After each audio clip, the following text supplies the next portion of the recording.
Olá, meu nome é Daniel dos Apóstolos, lembrando que o meu apóstolo é apenas o meu sobrenome. Se alguém disser hoje em dia que é apóstolo de Deus, de Cristo, da Bíblia, esse tal é mentiroso.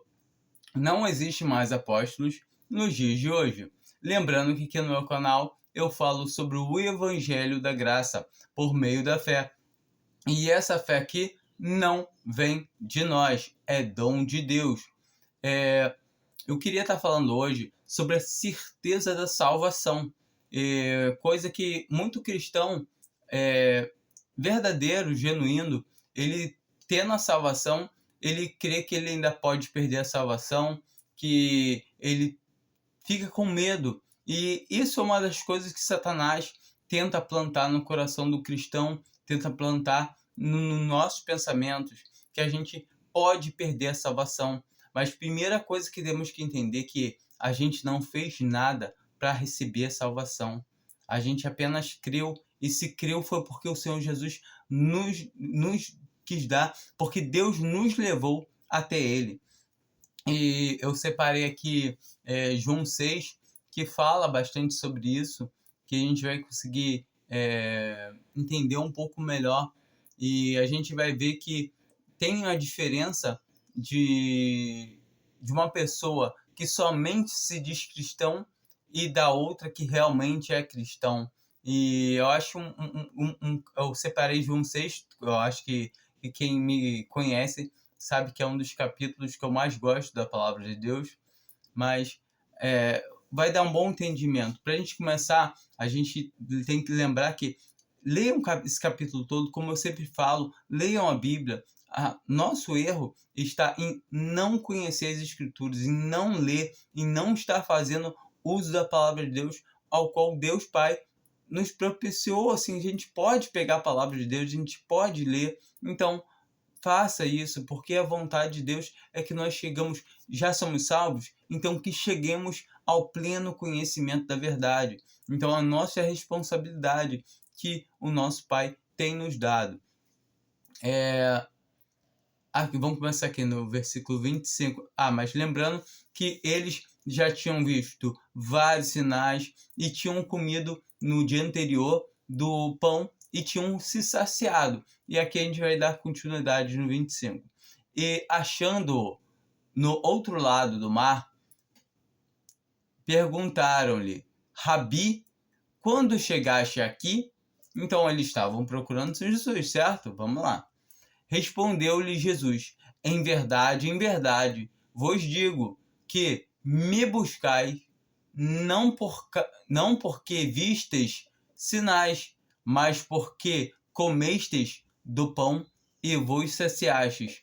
Então, esses dois versículos aqui são uma chavezinha para a gente poder entender que eles não estavam indo atrás do Senhor Jesus porque tinham visto pelos sinais, que os sinais falava que ele era quem? O Messias.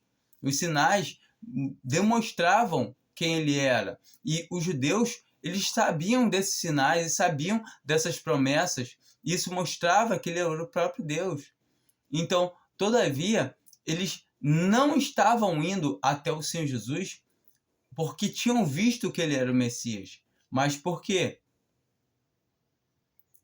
tinham comido, tinham se saciado, entendeu? Não era por causa dos sinais. E do mesmo jeito é hoje a cristandade professa.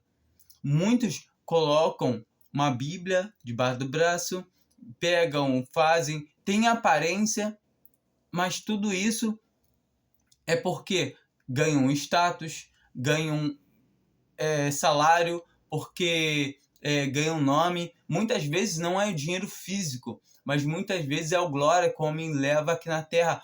Ele é cristão, homem de Deus. Então, a gente tem que entender essas coisas. Então, uma pessoa que está indo até o Senhor Jesus para melhorar a sua vida exterior, para obter alguma coisa aqui nessa vida, realmente, será que ela é convertida? Então, esse é o primeiro parâmetro, se a pessoa realmente é convertida. Então, se a pessoa é convertida, ela não vai estar buscando algo exterior, ela vai estar buscando a palavra, ela vai ter fome da palavra de Deus, a qual só o Senhor Jesus Cristo pode nos dar. A qual é essa palavra que a gente está lendo? É a palavra que está escrita na Bíblia. Seja as cartas, as epístolas dos apóstolos, toda a Bíblia é a palavra de Deus. E essa é a nossa comida, que a gente vai conseguir ver também um pouquinho mais adiante.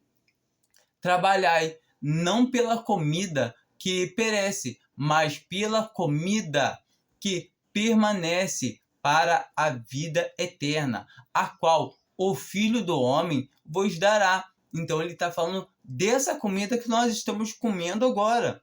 Pois neste Deus, o Pai, imprimiu o seu selo.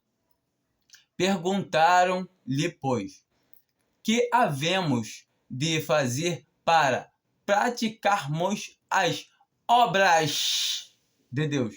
Observa, botei esse obras, para todo mundo poder ver que está no plural. Só que quando a gente vai reparar o 39 agora, o Senhor Jesus vai responder no singular.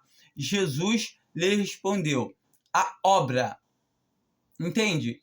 Eles perguntaram, as obras. Senhor Jesus responde, a obra é uma só obra. Qual é a obra? Que Deus, a obra de Deus é esta. Qual é a obra de Deus? Ele fala que é esta, que creiais naquele que ele enviou. Então, essa é a obra de Deus, que creiais naquele que ele enviou. Quem Deus enviou?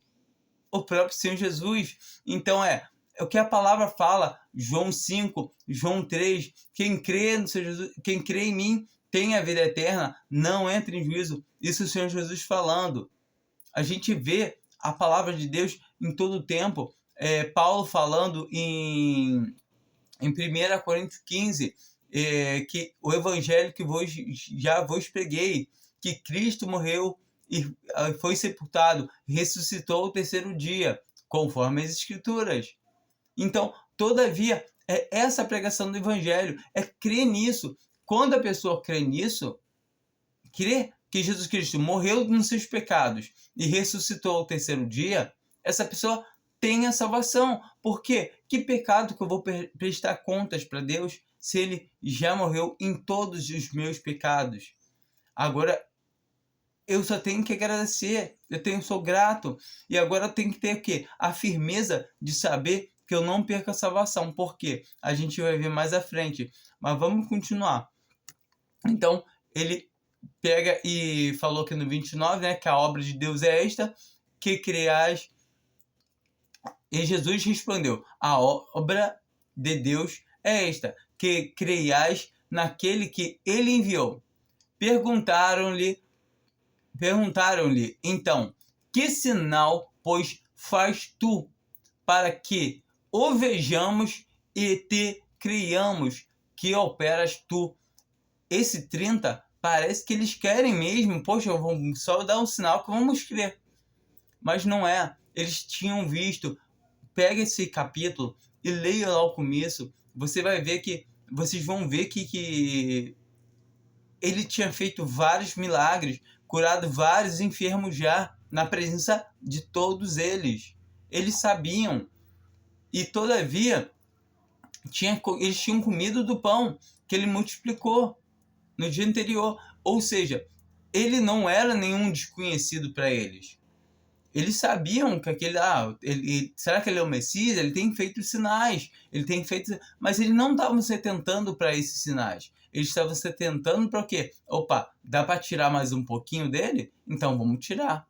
Então, quando ele vem falando que ele é o pão da vida, eles, como assim? Não, isso aí não quero.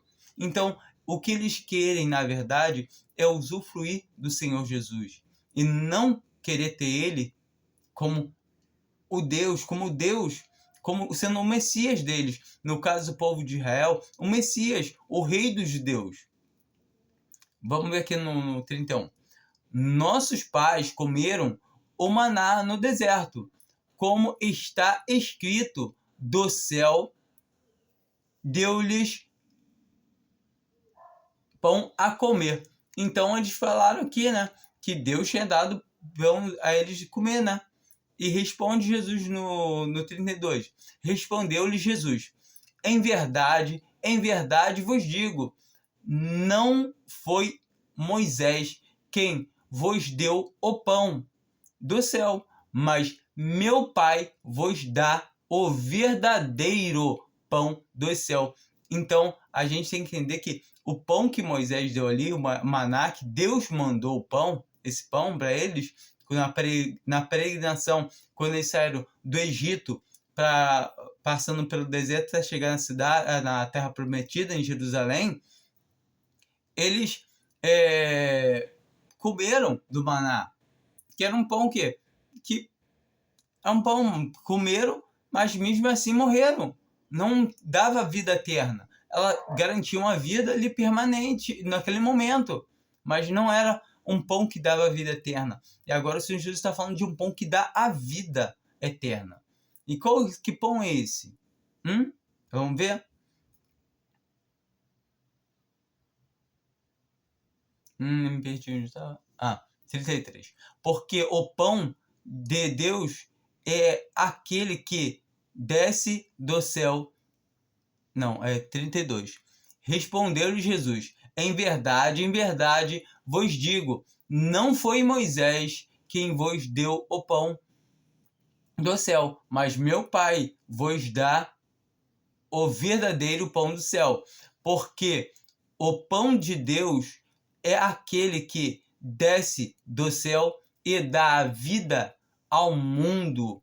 Então, ele está falando dele, que ele é o pão, que ele dá a vida pelo mundo. Ou seja, ele é o verdadeiro pão, o próprio Senhor Jesus.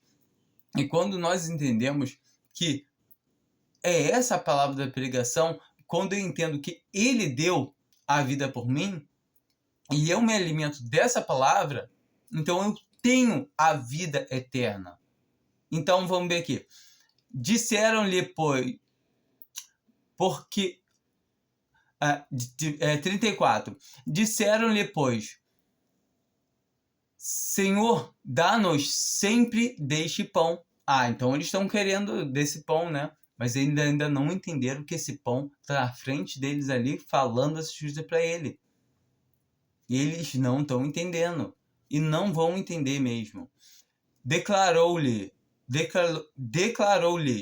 Jesus: eu sou o pão da vida. Então, ele declarou agora abertamente para eles que ele é o pão. Então, aquele que vem a mim, de modo algum terá fome. E quem crê em mim, jamais terá sede. Pronto. Ele é o pão da vida e ele é a água da palavra. Então, nós temos aqui, nós sabemos que todas essas coisas que aconteceram com os judeus, que a palavra de Deus mesmo fala, a gente tem isso em 1 Coríntios 10, se eu não me engano, Romanos 12 ou 13, não me lembro, não me recordo agora, mas falando que as coisas que aconteceram para Israel foram figuras para que nós possamos compreender.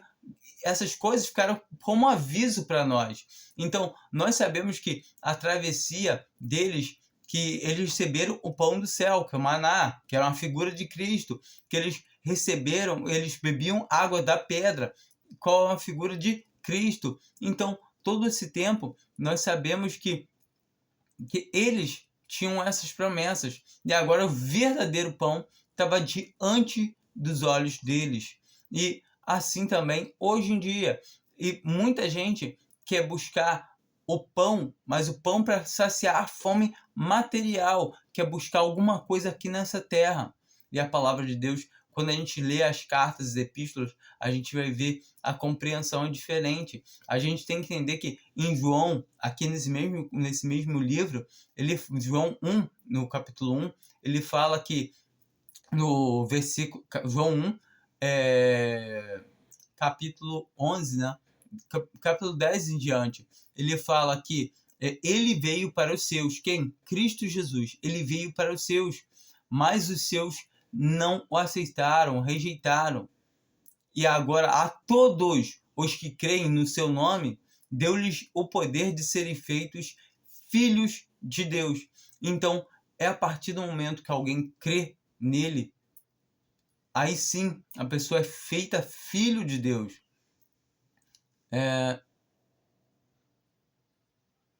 Então, ali Jesus declarou a eles que ele era o pão da vida. Aí, e eles falaram: Senhor, dá-nos sempre desse pão. E ele declarou-lhe Jesus: eu sou o pão da vida. Aquele que vem a mim, de modo algum terá fome. E quem crê em mim jamais terá sede. Mas, olha só, mas como já vos disse, vós me tendes visto, e contudo não credes. Então, em todo o tempo, eles estavam vendo diante deles ali o pão da vida e não estavam crendo. Eles tinham os sinais. Não é, o Senhor Jesus não quis fazer sinais para eles, não. Ele já tinha feito todos os sinais que eram possíveis. E ele sabia que eles, todavia, como já vos disse, vós me tendes visto, e contudo não credes. Então eles não criam. E a gente vê que todo que vai a ele recebe vida até. Não vai ter fome, não vai ter sede da palavra. Então aqui nessa terra podemos ter sim fome. O Senhor nos guarda, nos nutre, mas se Ele quiser que passemos uma necessidade, amém. Vamos ver o 37. Tudo o que o Pai me dá, virá a mim, e o que vem a mim, de maneira nenhuma o lançarei fora. Então observa. Se você está indo até o Senhor Jesus, é porque o Pai te deu a Ele. E de maneira nenhuma. Essa é a certeza que você deve ter da salvação. A certeza viva de que Cristo morreu por você. E de que Ele é o pão da vida. Ele tem as palavras. E a gente vai ver isso mais à frente quando o Pedro fala isso.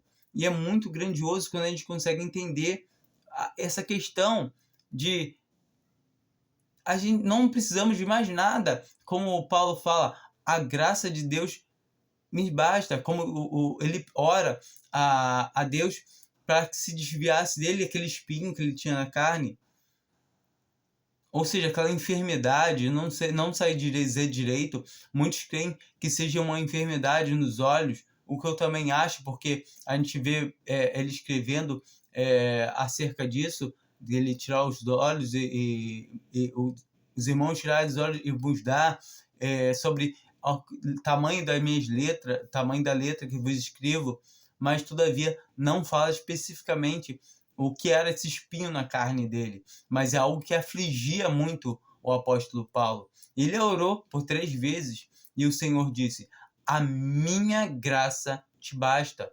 E todos nós devemos trazer isso no nosso coração. A graça nos basta. Somente isso. A graça nos basta. A misericórdia de Deus. Então, temos que entender isso. Quando vamos a Cristo, se realmente estamos indo a Cristo, existem 2 maneiras de ir a Cristo. Uma, exteriormente, o qual é uma falsa profissão cristã, a qual aquela que só quer coisas para essa vida, e tem aquela que é Deus que nos leva até o seu Filho, qual a gente vai ver já já. Aqui vamos continuar no 38. Então, no 37, ele falou que de maneira nenhuma, ou seja, é impossível que ele lance fora. Porque, 38, porque eu desci do céu não para fazer a minha vontade. Então, o Senhor Jesus desceu do céu não para fazer a sua vontade, mas a vontade daquele que me enviou. Então, o Senhor Jesus desceu para fazer a vontade daquele que enviou ele. Quem enviou ele? Deus, o Pai. E a vontade do que me enviou é esta, que eu não perca nenhum de todos aqueles que me deu, mas que eu o ressuscite no último dia. Quando um cristão fala que ele pode perder a salvação, que de alguma maneira ele tenta achar uma maneira de dizer que ele pode se perder, das duas umas. Ou ele não crê na palavra de Deus, ou ele está chamando o Senhor Jesus de fraco, de um filho incapaz de fazer a vontade do Pai.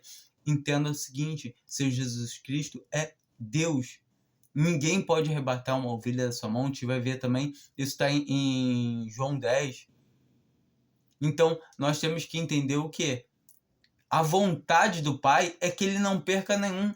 E o Senhor Jesus Cristo vai chegar assim: ah, Pai, não consegui segurar essa ovelhinha, ele pulou do meu colo, saiu correndo, gritando, aí perdi ela. Jamais. É chamar o Senhor Jesus de fraco. Não faça isso. Você crê que Cristo Jesus morreu pelos seus pecados? Você tem a salvação. Você tem. Jamais vai perder. Sabe por quê? Jamais vai perder? Porque ele está falando aqui que a vontade do Pai é que ele não perca nenhuma. Ele fala no 37 que de maneira nenhuma. Então a vontade é essa, não tem como ele perder. E ponto final.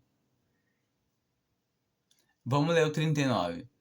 E a vontade daquele que me enviou é esta, que eu não perca nenhum de todos aqueles que me deu, mas que eu os ressuscite no último dia. Então, novamente, a vontade de Deus que ele nos ressuscite no último dia. Ou seja, a salvação eterna.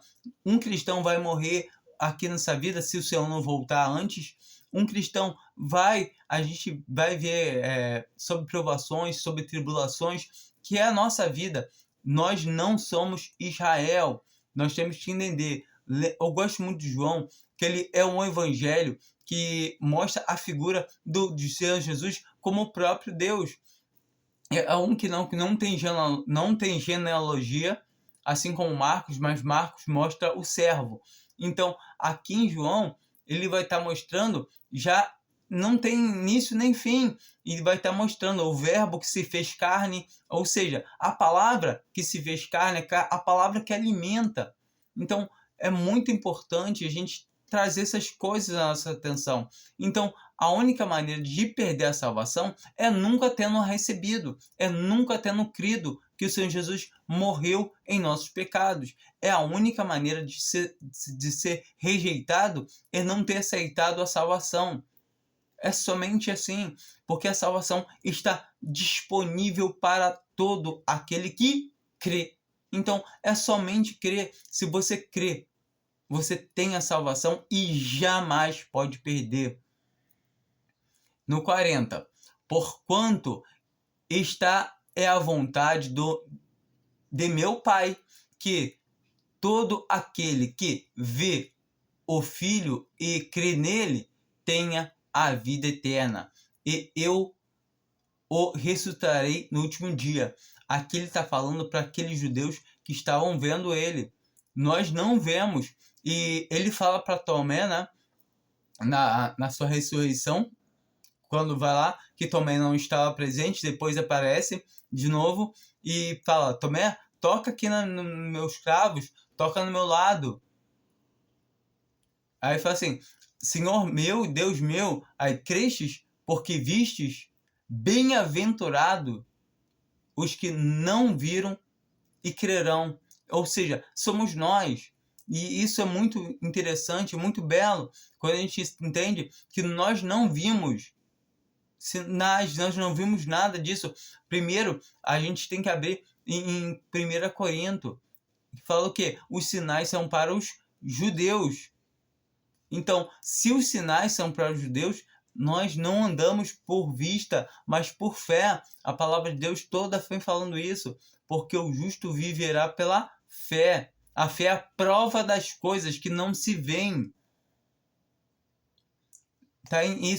Abra Hebreus, leia a Bíblia. Hebreus 11 fala da galeria da fé. No primeiro versículo fala isso. A fé é a prova das coisas que não se veem. Então, sem fé é impossível agradar a Deus. Então, ele está falando aqui, eles estavam vendo ele e todavia eles não criam.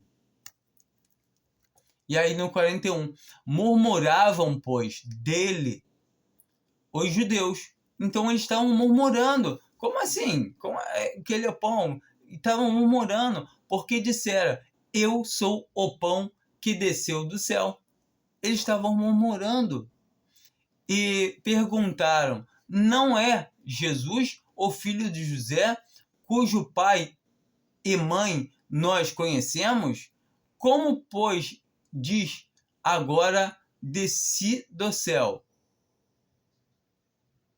Então eles estavam argumentando o tempo todo, ele fazendo os milagres, aí eles estavam gostando. Mas quando ele pega e fala que ele é o verdadeiro pão, eles rejeitam.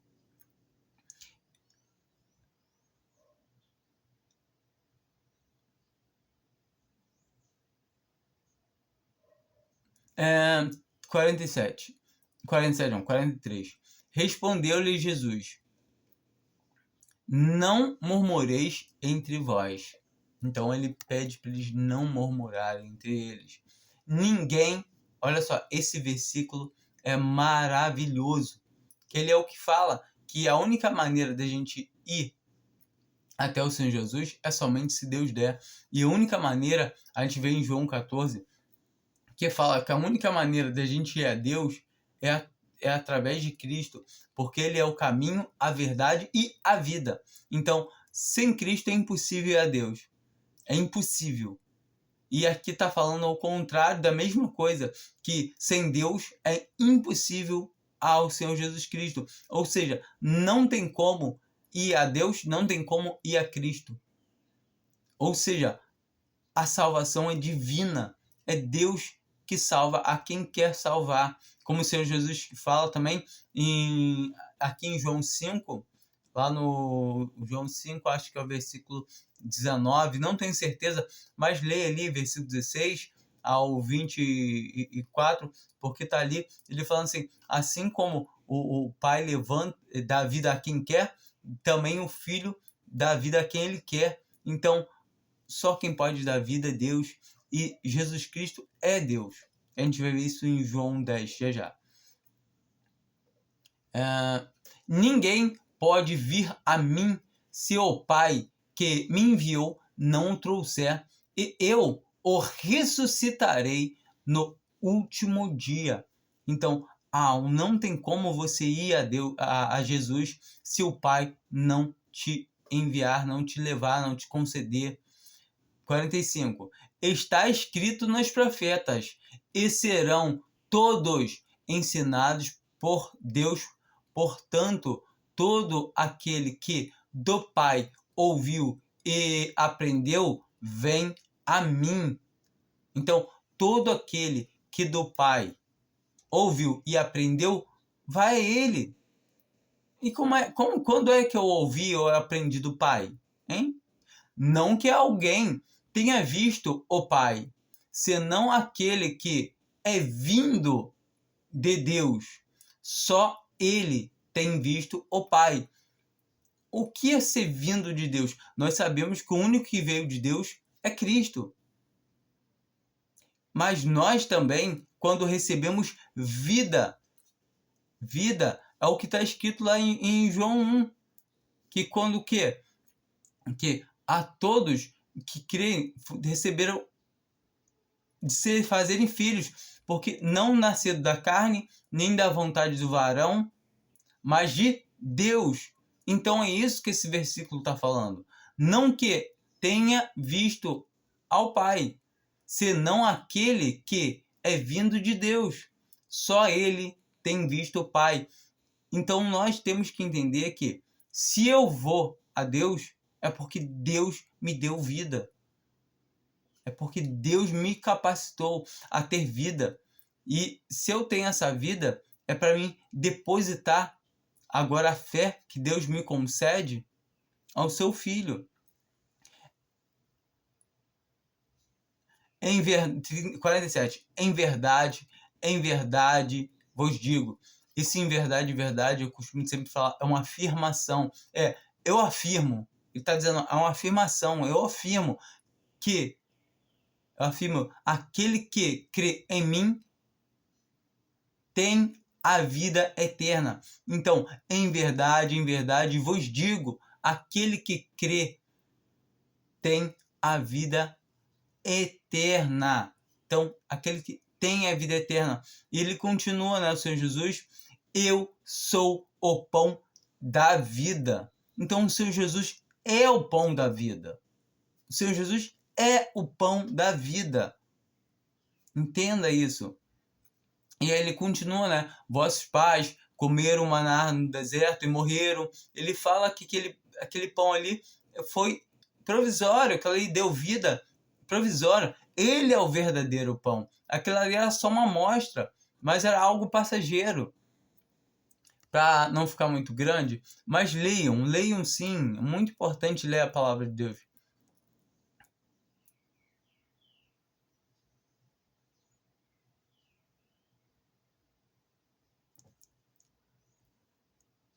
É, 60. Muitos, pois, dos seus discípulos, ouvindo isto, disseram, duro é este discurso, quem o pode ouvir? Então, esse discurso que ele está falando, é esse lá do 48 em diante até que o 59, ao qual ele vai falar sobre que ele é o pão, tal, e vivem desenrolando. Leiam. Por favor, façam a leitura da palavra. Não fiquem, tá bom, é só ler. Se não gosta de ler, hoje tem aplicativo de Bíblia em áudio, que é muito bom, ajuda bastante. Eu mesmo, quando faço leitura da Bíblia, eu gosto de fazer leitura da Bíblia e ouvindo ao mesmo tempo. Eu vou ouvindo a Bíblia em áudio e vou fazendo a leitura. Eu tenho uma dificuldade com leitura, eu tenho uma dificuldade com a língua portuguesa, mas, todavia, eu vou ouvindo e lendo, eu absorvo melhor, eu gravo melhor, eu retenho melhor a palavra. E isso é importante. E não acho que, eu já li isso, já. Não é isso. A gente lê uma vez, lê outra vez, a mesma coisa. É a mesma coisa que Paulo fala. Não me canso de vos escrever as mesmas coisas para o vosso entendimento. A palavra de Deus não tem nada de novo. É mesmice mesmo. E a gente tem que entender que eles começaram chamando o maná de pão de mel. Daqui a pouco o maná passou a ser azeite virgem. Daqui a pouco passou a ser azeite, né? E depois passou a ser pão vil. Ou seja, aquela mesmice eles não queriam. E eu sinto muito te dizer, se você não gosta de mesmice, infelizmente a palavra de Deus é mesmice, é a mesma coisa. Eu não vou estar mudando nada, não tenho que mudar, porque a palavra é a mesma ontem, hoje, eternamente, assim como o Senhor da palavra é o mesmo ontem, hoje, eternamente. É imutável. Então eles estavam dizendo que era duro esse discurso, estavam querendo o quê? Retroceder, muitos já não seguiam mais o Senhor Jesus. Mas sabendo Jesus em si mesmo que murmuravam disto os seus discípulos, disse-lhes, isto vos escandaliza? Que seria, pois, se viste subir o Filho do Homem para onde primeiro estava. Aonde que ele primeiro estava? No céu, porque ele é Deus, ele veio do céu, ele se fez carne.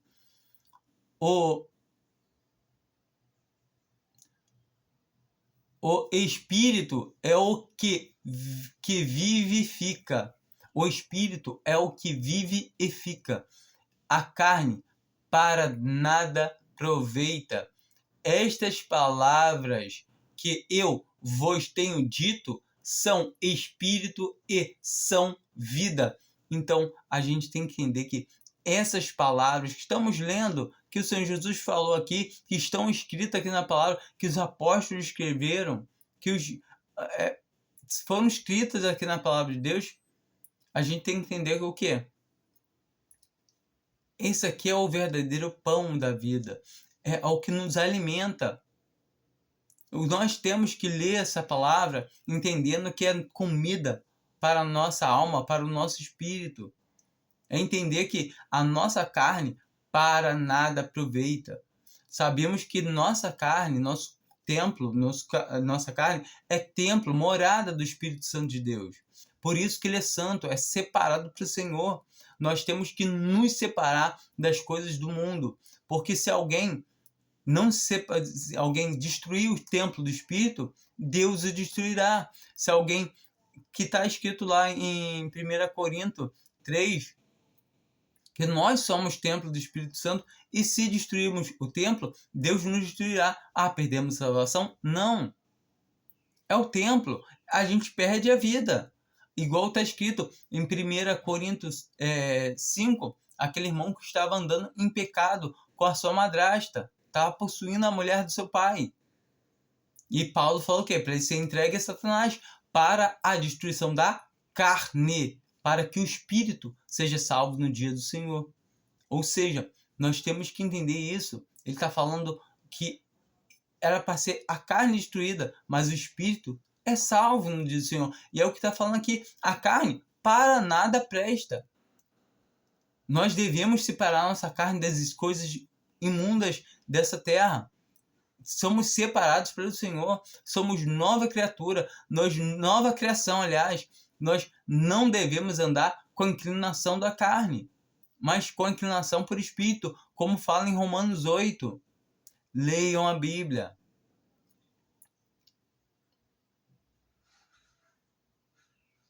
Me perdi um que eu estava. 63. 64, aliás. Mas há alguns de vós que não creem. Olha só, ele fala, mas tem alguns de vós que não creem, pois Jesus sabia desde o princípio. Ele sabia desde o princípio. Que princípio é esse? Desde a criação do mundo. Ele é Deus. Quem eram os que não criam? E quem era aquele que havia de entregar? Igual, quem havia de entregar ele? Judas. Então ele sabia antes da fundação do mundo. Então desde o início. E continuou. Por isso vos disse que ninguém pode vir a mim se pelo Pai lhe não for concedido. Então ele fala novamente. E continuou. Pois isto vos disse que ninguém pode vir a mim se pelo Pai lhe não for concedido. Então a única maneira da gente ir até o Senhor é somente se Deus nos levar a Ele, Deus nos der vida. E assim a gente encontra também em Atos 10 o centurião Cornélio. Entende que Deus ouvia as orações dele, aceitava as esmolas que ele fazia, porque Deus tinha dado vida a ele. Porque Romanos 3 fala que não há um justo, não há quem faça o bem. Abraão creu a Deus, Abraão foi justificado pela fé porque creu a Deus. Ele creu a Deus por quê? Porque Deus deu vida a Abraão. Deu capacidade dele poder crer. Então tudo isso é divino, é supremo. Não tem como, eu vou resolver crer em Cristo agora. Não. É somente pela fé. E a fé que nos dá, a fé é dom de Deus. Nós temos que entender isso. Está escrito em Efésios 2, versículo 8, que é dom de Deus. A graça é dom de Deus e a fé é dom de Deus, porque tudo é dom de Deus. O homem, ele só tem que reconhecer o qual Deus é maravilhoso, o qual ele providencia para aqueles vasos destinados à perdição, que possam ser agora, outrora, que eram vasos de desonra, possam ser vasos de honra, ao qual ele preparou pela misericórdia. A gente vê isso em Romanos 9. Então a gente tem que entender que da mesma massa, Deus fez 2 vasos, um para uso desonroso. Quem preparou não foi Deus, foi o pecado. O pecado preparou aqueles vasos. E agora, os vasos de honra também foram preparados também para destruição, só que a misericórdia de Deus agiu antes. Como? Não me explico, não sei explicar. Ele é Deus. Isso foi antes da eternidade. Antes da criação do mundo, da eternidade. É até difícil de explicar isso. Por quê? Porque foi antes de tudo começar, mas já existia, Deus já existia. Sabe? É que são coisas que a gente não tem como explicar plenamente. Por quê? Nossa mente é fixada o quê? Nesse espaço, nesse tempo. Então, temos que entender o quê? Eu creio, isso me basta. Eu creio, porque está escrito. É isso que a palavra de Deus fala pra gente. Nós temos que entender que temos a salvação, não existe uma maneira nenhuma, como o Senhor Jesus fala, não tem como perder. Vamos continuar.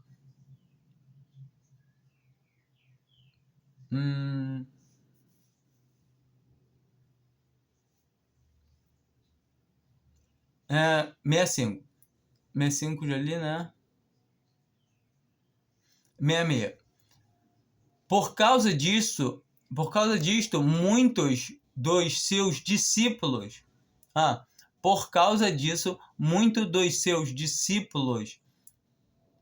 voltaram para trás e não andavam mais com ele.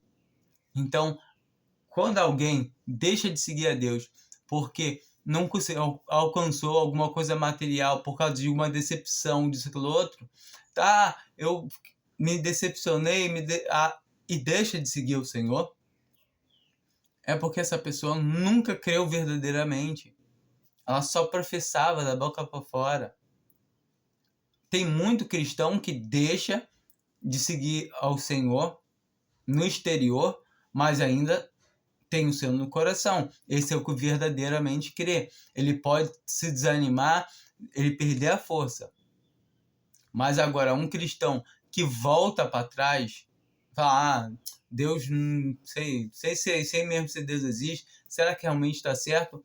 Esse é um cristão que nunca foi cristão, que só professava. E não cabe a nós sabermos quem é cristão verdadeiro e quem não é cristão verdadeiro. Todavia, o Senhor conhece os que são seus. A palavra de Deus fala isso. Isso está em 2 Timóteo 2, tá? Tá no versículo 19. Todavia, o firme fundamento de Deus permanece tendo esse selo. O Senhor conhece os que são seus.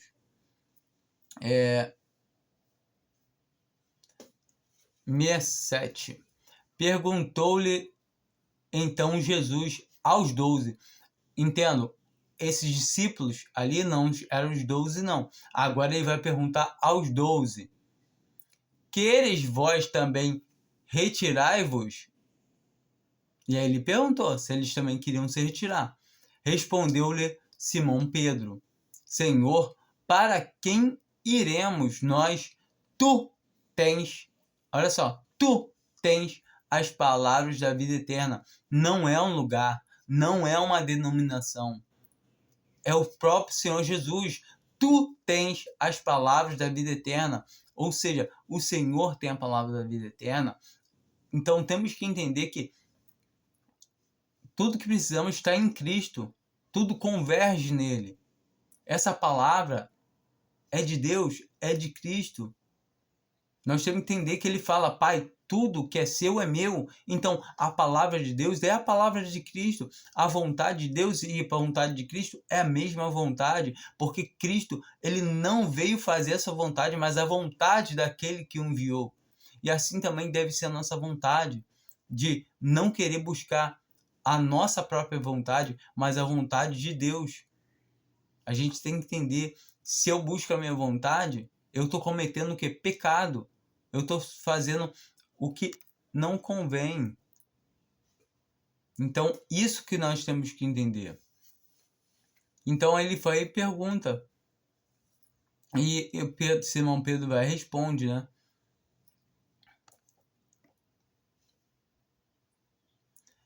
E nós já temos crido. Então, esses ali, eles tinham crido. É que eles já não creem. Agora, esses aqui, esses discípulos, os 12 e mais os discípulos que ficaram, esses criam. E nós já temos crido e bem sabemos que tu és o Senhor, és o Santo de Deus. Ou seja, eles tinham visto, eles tinham crido. Então, eles não precisavam de mais sinais, eles já tinham crido, eles já eram crentes. Porque quando uma pessoa crê, ela é um crente. Respondeu-lhes Jesus: não vos escolhi a vós, os 12? Então, quem nos escolheu foi o próprio Senhor Jesus. Nós não escolhemos ele. Nós não escolhemos eles. Não vos escolhi a vós os 12. Então, ele escolheu os 12 e assim também, do mesmo jeito, ele também que nos escolheu. Não tem como alguém ir a ele se não for enviado por Deus. Ou seja, ele próprio escolhe quem ele quer. Entende? Contudo, um de vós é um diabo. Ou seja, para que se cumprisse as escrituras, que ele tolerava. Quem?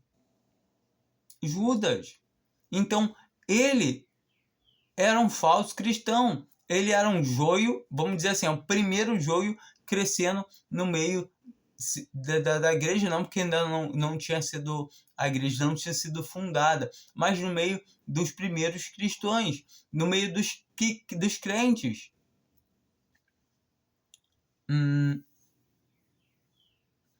Referia-se a Judas, filho de Simão Iscariote, porque era ele o que o havia de entregar, sendo um dos 12.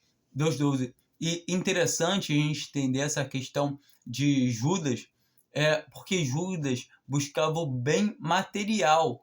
Judas, ele era responsável pela bolsa de dinheiro, ele lançava a mão na bolsa e roubava, desviava dinheiro para ele. Ou seja, qualquer um que desvia dinheiro que é da obra de Deus para o seu bolso é um Judas, entende? Qualquer um que está por causa do dinheiro, que está por causa de salário, é um Judas. É questão simples. A pessoa pode não ser cristã ainda. E se ela crer, ela vai falar, poxa, realmente eu tenho que parar, sair disso. Porque muitos desses não creem. Por quê? Não são cristãos verdadeiros. Vamos dar uma ida em João 10. Em João 10, no versículo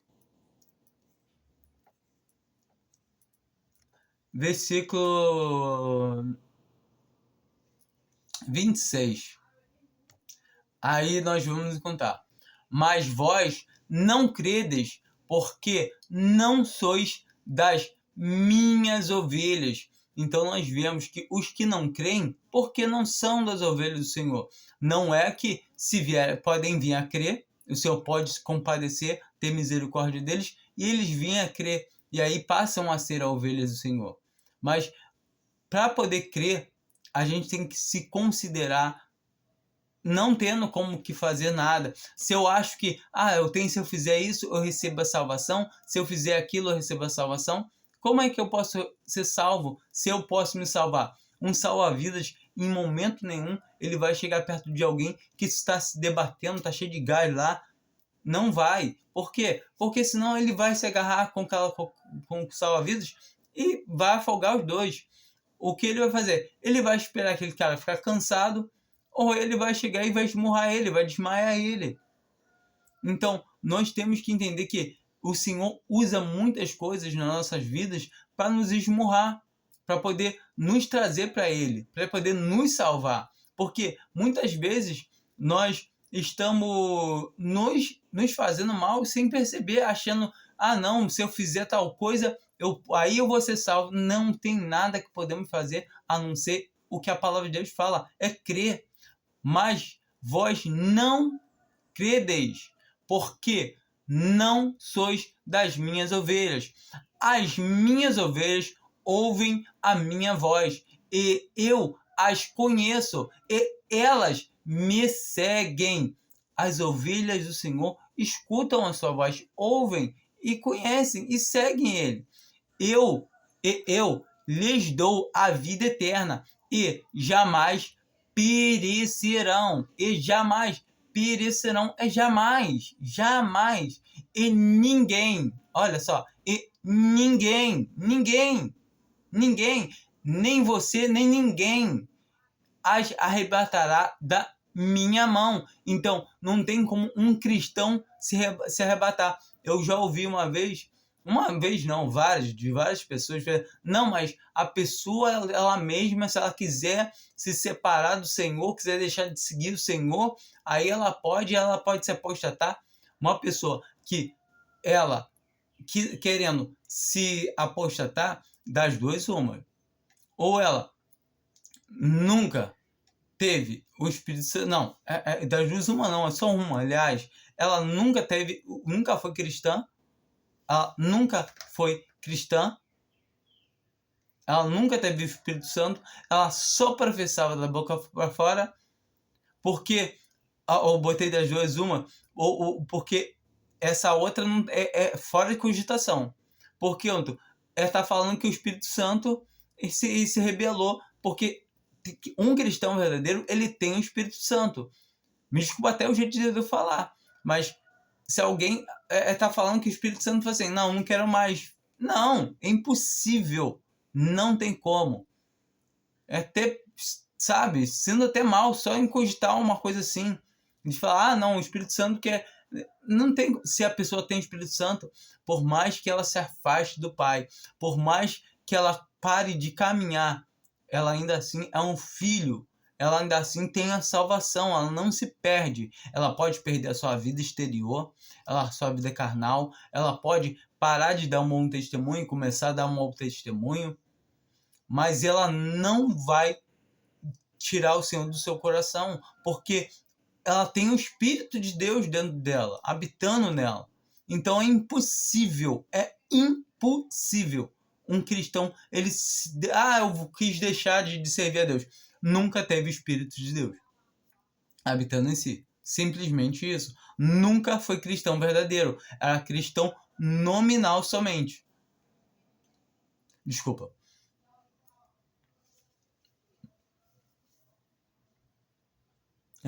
Onde estou?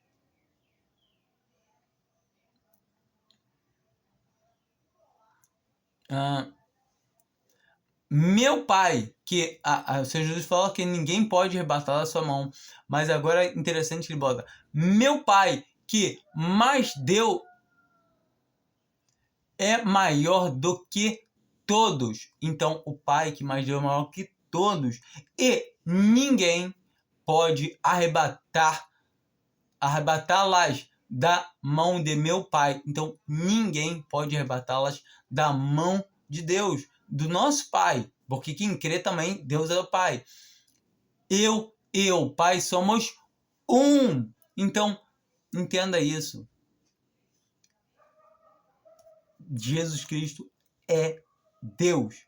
Jesus Cristo é Deus. O nosso Senhor Jesus, ele é o próprio Deus.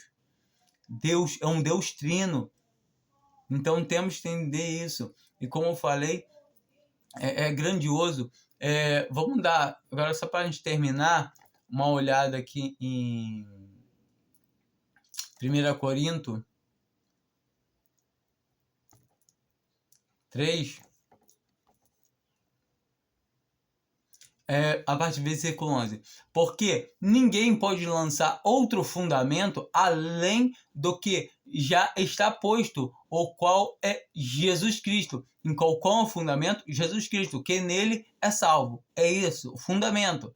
E se alguém sobre este fundamento levantar um edifício de ouro, prata, pedras preciosas, madeira, feno, palha, a obra de cada um se manifestará, pois aquele dia a demonstrará, porque será revelada no fogo, e o fogo prova qual seja a obra de cada um. Aqui está falando sobre obras, ou seja, a pessoa é um cristão, está em cima do fundamento. Qual o fundamento?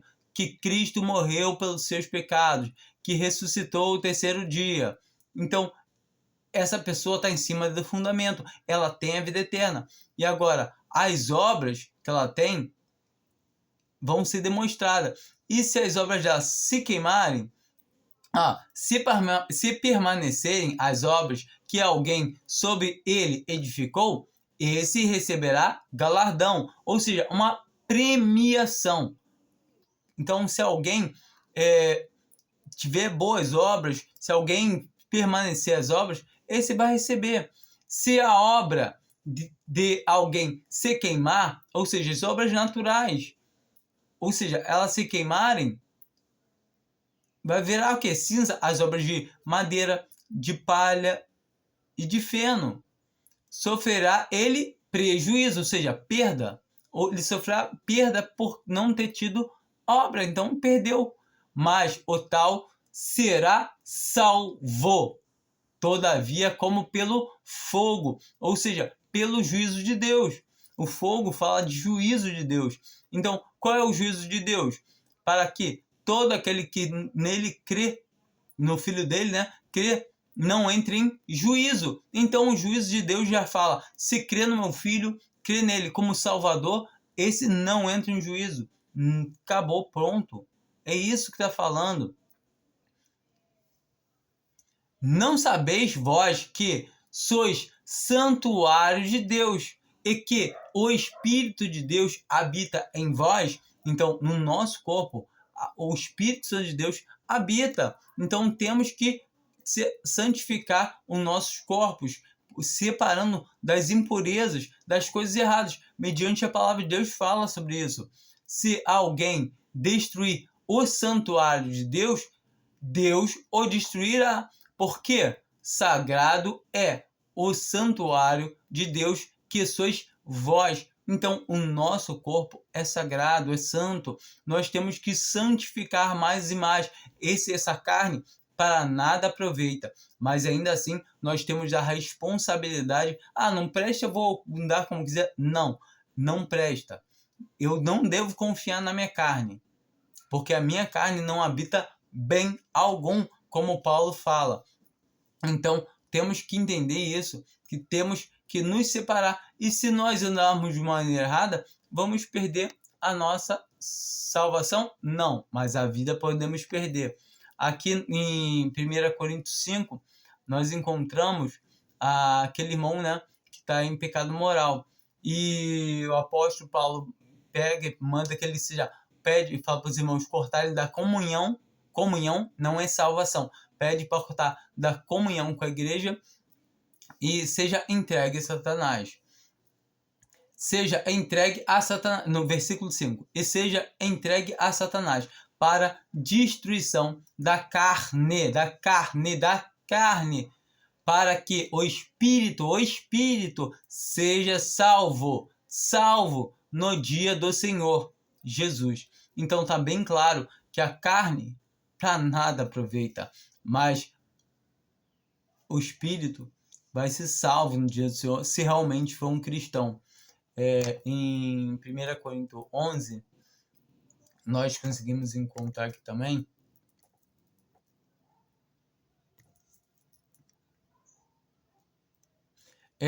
lá em Coríntios, esses irmãos não estavam sabendo distinguir o corpo do Senhor, estavam tomando a ceia indignamente, não se julgando.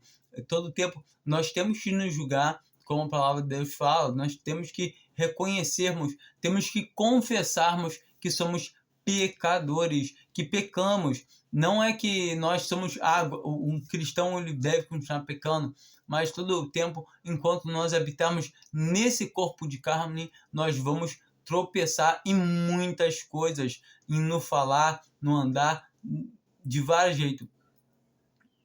Então, aqui ele fala, por causa disso, há entre vós muitos fracos e enfermos, e muitos que dormem. O que são esses fracos e enfermos e que dormem?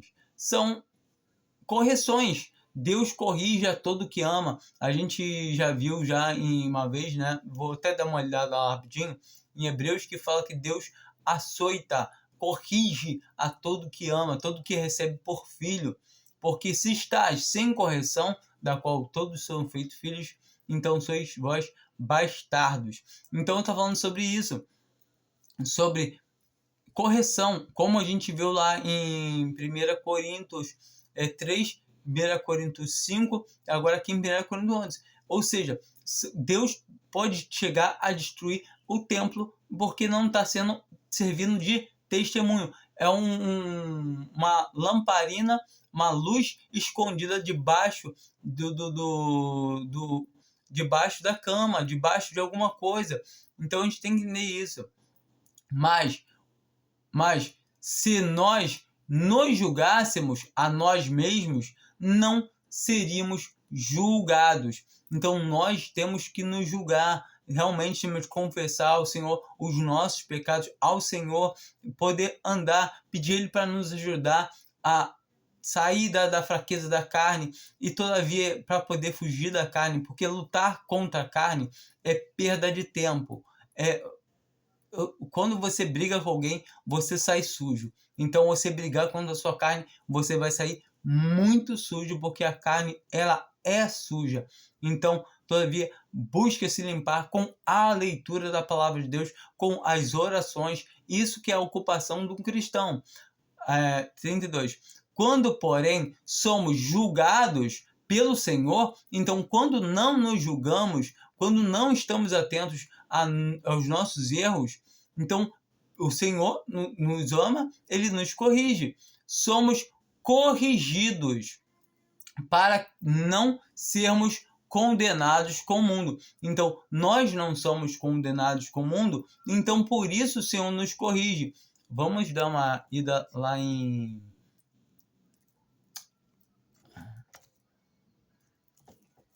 Hebreus 12.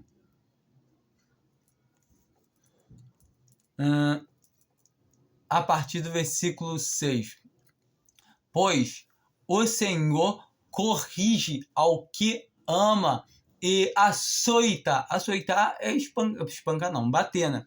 E açoita a todo o que recebe por filho. Então ele açoita, ele castiga. E para a disciplina, então é para a disciplina que sofreis.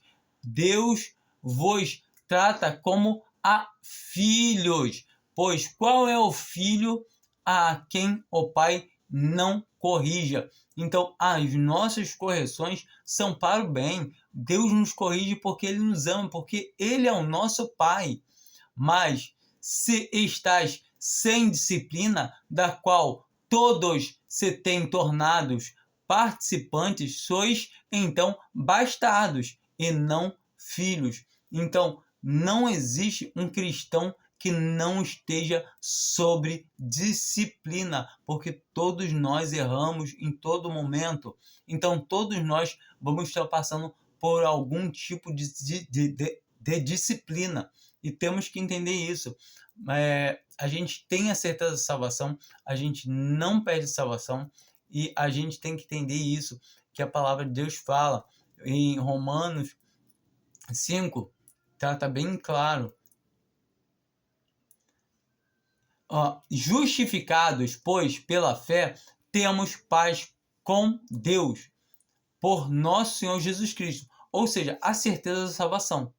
Ou seja, Cristo já morreu em meus pecados e agora eu tenho paz com Deus, porque obtivemos também nosso acesso pela fé. Fé é crer a esta graça, na qual estamos firmes e nos firmes. Essa firmeza é a firmeza de que está lá em 1 Corinto, que a gente vai dar uma olhada, de que Cristo morreu pelos nossos pecados, que ressuscitou ao terceiro dia. E gloriamo-nos na esperança da glória de Deus. Vamos gloriar na esperança da glória de Deus. E qual é a esperança da glória de Deus? É que Deus já venceu, já ganhou tudo. Será que Deus vai vencer Satanás? Não é será? Deus já venceu. Só falta se cumprir o que está escrito, que a palavra de Deus não volta atrás. Esse o grande que de tudo. E não somente isto, mas também gloriamo-nos nas tribulações, sabendo que a tribulação produz a perseverança. Então, temos tribulações e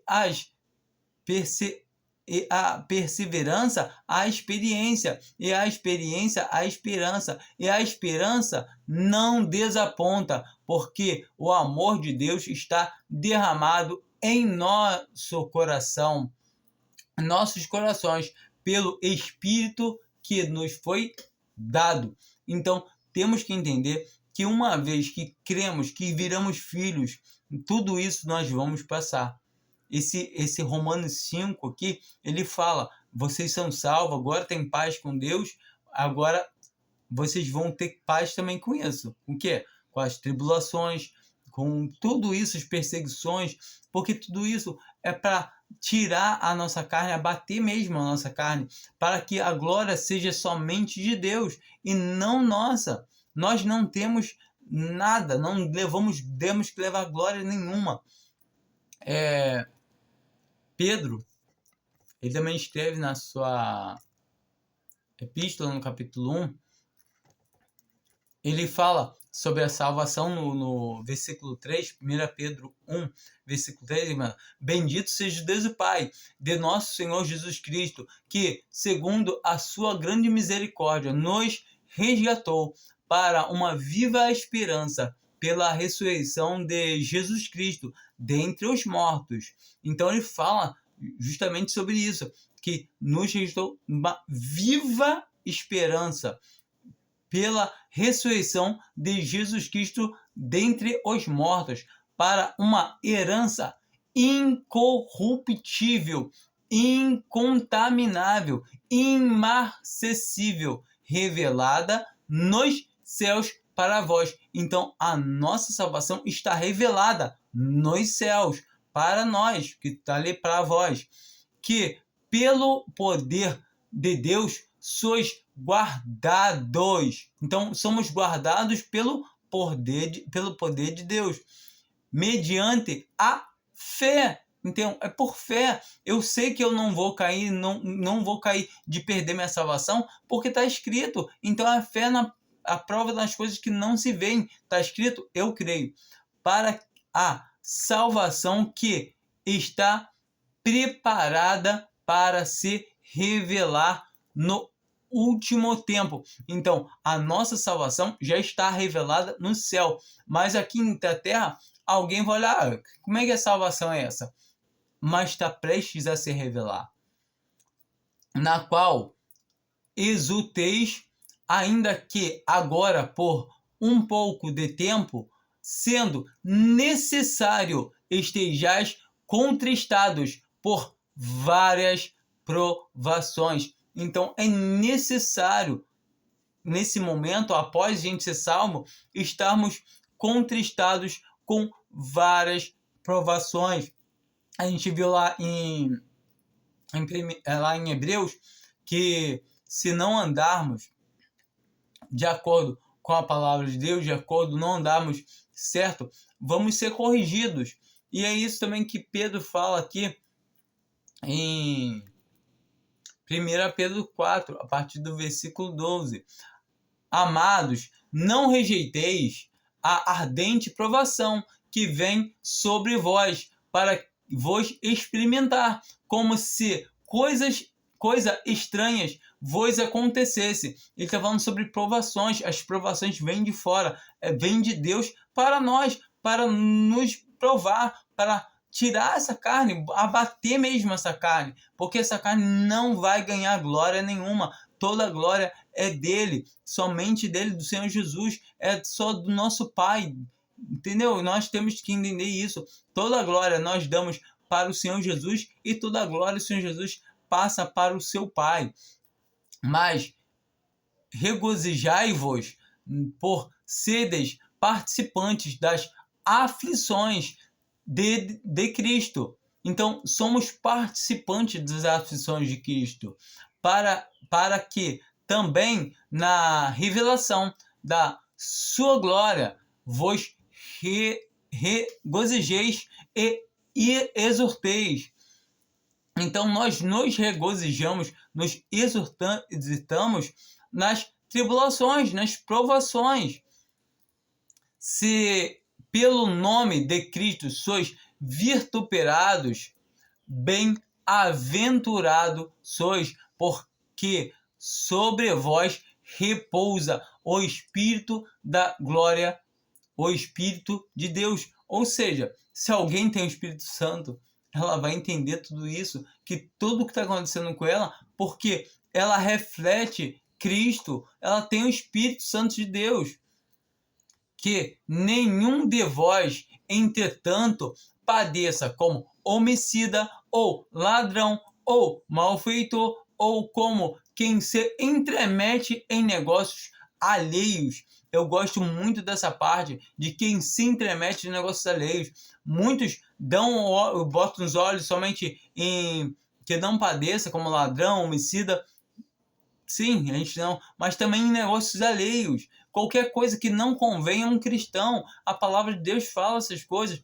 Nós temos que nos ocupar com as coisas do alto, com as coisas divinas, com as coisas do Senhor. E aqui está falando sobre um cristão que quer fazer coisas erradas, mas também está falando de um cristão que faz coisas certas, que está levando uma boa vida, mas está levando uma boa vida para ele, não está levando uma boa vida como um cristão. Então ele não está andando de acordo com a palavra de Deus. Vou usar uma aplicação que é rapidinha do Antigo Testamento. A gente tem o Saul, né? Samuel veio e falou para ele que Deus mandou eliminar os amalequitas da terra. E aí falou para passar a espada em tudo, criança, mulher, tudo, no rei, não poupar nada. E eles vieram, destruíram tudo. Só que eles pouparam o rei de Agag e pouparam as ovelhas, os bezerros cevados, gordos, a lã, a gordura. O melhor eles pouparam para eles. As coisas que eram bonitas, que eram, sabe?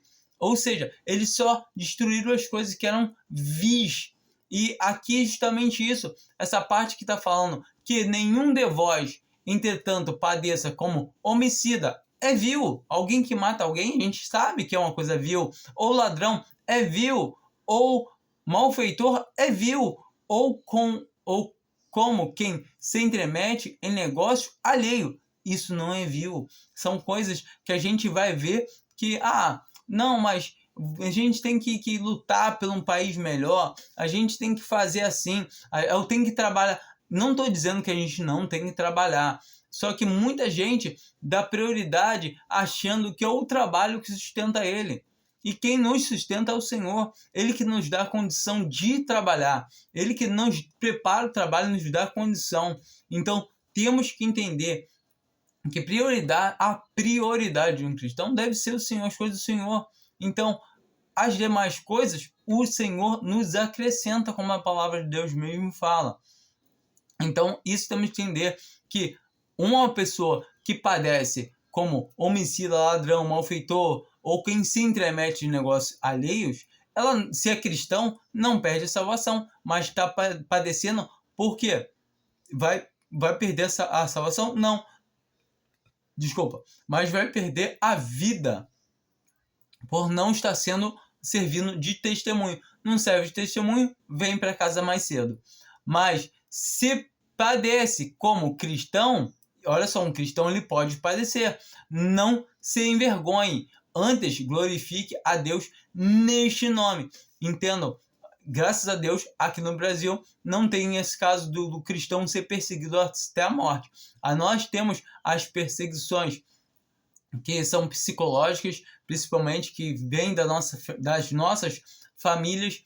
A gente todo o tempo passa por esses problemas, só que a gente tem que entender que aqui está falando também sobre alguém está doente, está no leito de dor, cama, e em todo o tempo ele está dando um testemunho de que se ele morrer ele já está com o Senhor, ele está dando um bom testemunho, aí não importa, ele está padecendo ali, mas ele está padecendo como um cristão. Ele está falando, eu vou agora, estou com dor, mas daqui a pouquinho eu estou com o meu Senhor, eu estou passando por tal coisa, mas meu Senhor sabe de tudo, ele já está vindo. E essa é a esperança do cristão de estar com o seu Senhor. Quando as pessoas geralmente veem, que tem que ser curado. Não, esquece esse negócio de cura. É que sinais foram feitos para judeus. Nós não andamos por sinais, mas por fé, não por vista. Então temos que entender isso. Não importa as coisas que aconteçam nessa terra com a gente. Tudo está nas mãos do nosso Pai. Ele está cuidando de nós. As adversidades, as perseguições, tudo isso é permissão do nosso Pai. Então ele nos guarda, ele nos ama.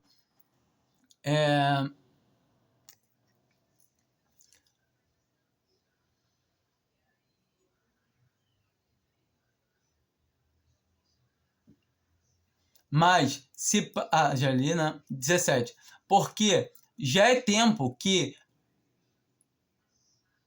comece o julgamento pela casa de Deus. E se começa por nós, qual será o fim daqueles que desobedecem ao Evangelho de Deus? E se o justo dificilmente se salva, onde comparece o ímpio pecador? Entendo aqui. Aqui ele começa no 17. Porque já é tempo que comece o julgamento pela casa de Deus. Esse julgamento já está acontecendo agora. Nós somos corrigidos por esse julgamento. Nós temos que entender que lá em Efésios, lá em 2 Coríntios 5, fala aqui sobre o tribunal de Cristo. E a gente tem que entender o seguinte: nós não temos mal para receber. Não temos. Só que Deus é justo, para que nós não sejamos condenados com o mundo, como está escrito em Romanos 11, nós sabemos que Deus nos corrige. Esse é o julgamento, que tudo que fizermos por meio do nosso corpo, temos que pagar. Então, todas as coisas que nós atentamos por meio do nosso corpo, ou seja, vícios, ou seja, que for que a gente faça coisas, tudo que plantarmos, iremos ceifar. Se plantarmos na carne ceifaremos. Se plantarmos no Espírito nós ceifaremos para a vida eterna. Então, no tribunal de Cristo, nós só iremos receber boas coisas. E não recebemos, porque não existe purgatório. Então, temos que entender essas coisas. Então, esse critério, depois a gente pode trazer um vídeo explicando melhor essas coisas. E se o justo dificilmente se salva, o justo dificilmente salva? Sim, dificilmente. Por quê? Porque o justo é justificado pela fé. Então, quem nos salva não somos nós. Então, se salva, então eu não me salvo, mas o Senhor me salva. Então, difícil. Por que é difícil? Porque só tem um jeito de ser salvo. Não existe outro. É somente crendo em Jesus Cristo. Essa é a dificuldade que as pessoas não conseguem entender. Se você não crê em Jesus Cristo como seu Salvador, você não é salvo. A única maneira é essa, a única porta que tem é Ele. Se você tentar abrir outra porta, uma janela, uma brecha, não vai passar. Portanto, os que sofrem segundo a vontade de Deus, confiem as suas almas ao fiel Criador, praticando o bem. Então, nós devemos confiar as nossas almas ao Criador, ao nosso Pai, sabendo que todas as coisas estão perfeitas. Nós não temos que, nos assustar, nos espantar. Nós sim devemos andar de acordo, igual a filhos. Igual a filhos não, somos filhos. Nós devemos andar como filhos que somos. Porquanto, do mesmo jeito que o Senhor Jesus andou, a gente sabe que nós vamos tropeçar, coisa que o Senhor Jesus nunca jamais fez. É impossível a Ele fazer, porque Ele é Deus. Mas nós temos essa natureza carnal que vai estar todo tempo querendo nos atrapalhar, mas nós devemos o quê? Mortificar a nossa carne e viver para o Senhor. Eu ia encerrar aqui, mas eu acho muito importante a gente dar uma ida lá em 2 Coríntios, só para a gente, 2 Coríntios 5, para a gente ver essa parte aqui. A partir do versículo 1, para a gente fazer a leitura corrida aqui rapidinho. Porque, sabendo que se nossa casa terrena deste tabernáculo se desfizer, temos de Deus um edifício, uma casa não feita por mãos, eterna nos céus. Ele está falando desse corpo. Se esse corpo, essa casa, se desfizer, temos de Deus um edifício não feita por mãos, preparadas no céu. Ou seja, vamos ver. Pois neste tabernáculo nós gememos, desejando muito ser revestidos da nossa habitação, que é do céu. Então, o que nós queremos é ser revestidos da nossa habitação, que é do céu. Receber um novo corpo, que vai absorver esse corpo corruptível, o corpo incorruptível, que igual está escrito no que vai acontecer no arrebatamento, igual está escrito em 1 Tessalonicenses 4 e em 1 Coríntios 15. Se é que, estando vestidos, não fomos achados nus. Ou seja, se é que não perdemos a nossa vida. Ou seja, perdemos o templo, fomos achados nus. Porque se, na verdade, nós, os que estamos neste tabernáculo, gememos, oprimidos, porque não queremos ser despidos, ou seja, nós não queremos morrer, mas sim revestidos. Mas sim o quê? Revestidos, que o incorruptível, que é esse corpo, que ele seja absorvido pelo incorruptível, para que o mortal seja absorvido pela vida, ou seja, para que esse corpo mortal seja absorvido pela nossa vida eterna, a qual nós já temos. Nós só temos que aguardar o tempo que o Senhor falou, ou seja, a qualquer momento ele vir arrebatar a igreja. Se nós morremos, nós vamos ressuscitar primeiro, junto com os que estão vivos, para que possamos ser arrebatados e juntamente com eles transformados. Ora, quem para isso nos preparou foi Deus. Então, quem nos preparou para isso mesmo foi Deus, o nosso Pai, o qual nos deu como penhor o Espírito. Então, temos o Espírito como penhor, é o nosso voucher, é a nossa confirmação.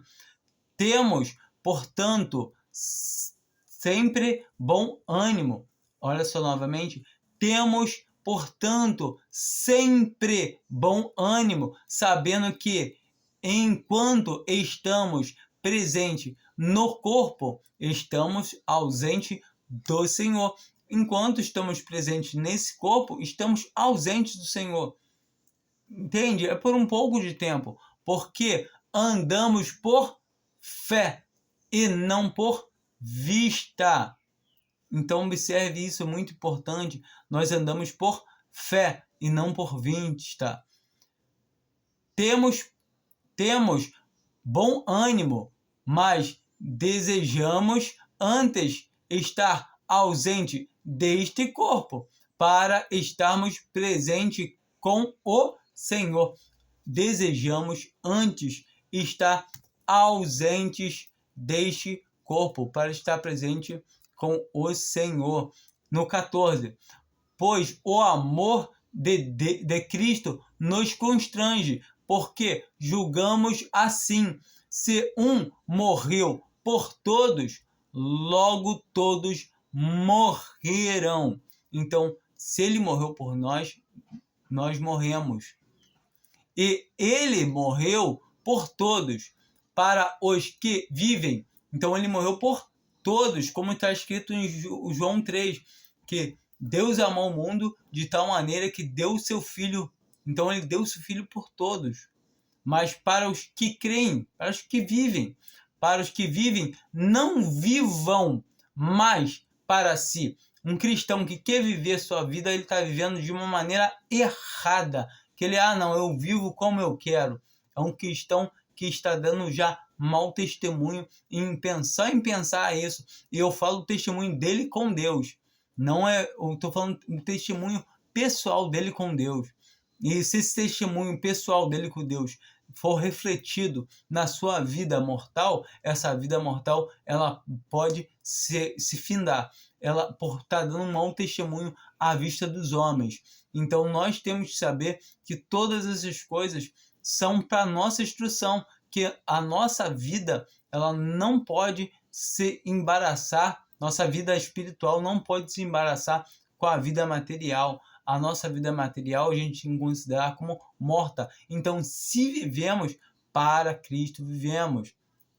Mas para aquele que por eles morreu e ressuscitou.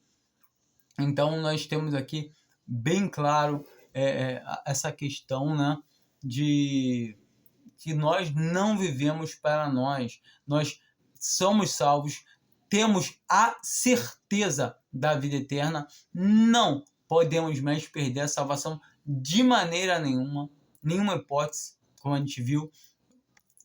Eu sei que eu falei já que a gente ia terminar, mas não posso deixar Romanos de lado.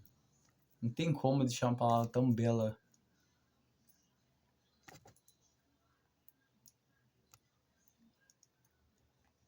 Aqui em Romanos, a partir do versículo 31. Que diremos, pois, a estas coisas? Se Deus é por nós, quem será contra nós? Quem? Ninguém. Aquele que nem mesmo a seu próprio filho poupou. Então ele não poupou seu filho. Antes o entregou por todos nós. Se ele não poupou seu filho por nós, como não nos dará também com ele todas as coisas? Quem intentará acusação contra os escolhidos de Deus? É Deus quem os justifica. Então, somos justificados pela fé. Então, Deus nos justifica pela fé no seu Filho. Quem os condenará? Quem me condenará? Cristo Jesus é quem morreu.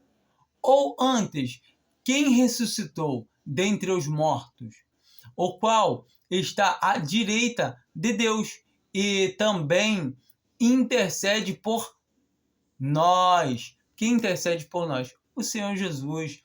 Quem nos separará? Quem nos separará? Quem nos separará do amor de Cristo? A tribulação? Ou a angústia? Ou a perseguição?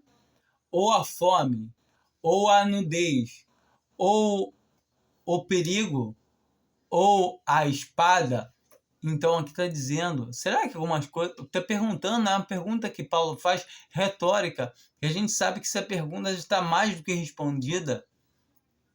Como está escrito, por amor de ti somos entregues à morte o dia todo. Fomos considerados como ovelhas para o matadouro. Então, fomos considerados como ovelhas para o matadouro, porque a vida de um cristão aqui na Terra, o mundo não aceita. O mundo vai perseguir. Se um cristão ele realmente andar alinhado com a palavra de Deus, ele vai ser luz e vai incomodar os demais. Então, entenda isso.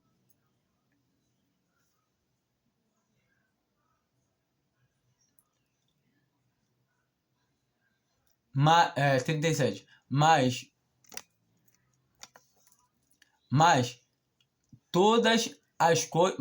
em todas as coisas somos mais do que vencedores por aquele que nos amou, porque estou certo de que nem a morte, nem a vida, nem anjos, nem principados, nem coisas presentes. Hoje eu tô salvo? Tô. Coisas presentes. Nem futuras. Será que daqui 1 ano, 2 anos, 1000 anos, eu tô salvo? Sim, nem coisas futuras. Nem potestades, nem a altura, nem a profundidade, nem qualquer outra criatura nos poderá separar do amor de Deus que está em Cristo Jesus, nosso Senhor. Então, não existe nada que nos pode separar. Nós temos que trazer essa firmeza em nosso coração, de ter certeza que temos a salvação. Essa é a certeza. E se andarmos errados, se tropeçarmos, se falharmos, temos as correções para nos endireitar, para nos colocar novamente no caminho. Tá bom? Fique com Deus. Espero que tenha sido proveitoso esse vídeo. Amém.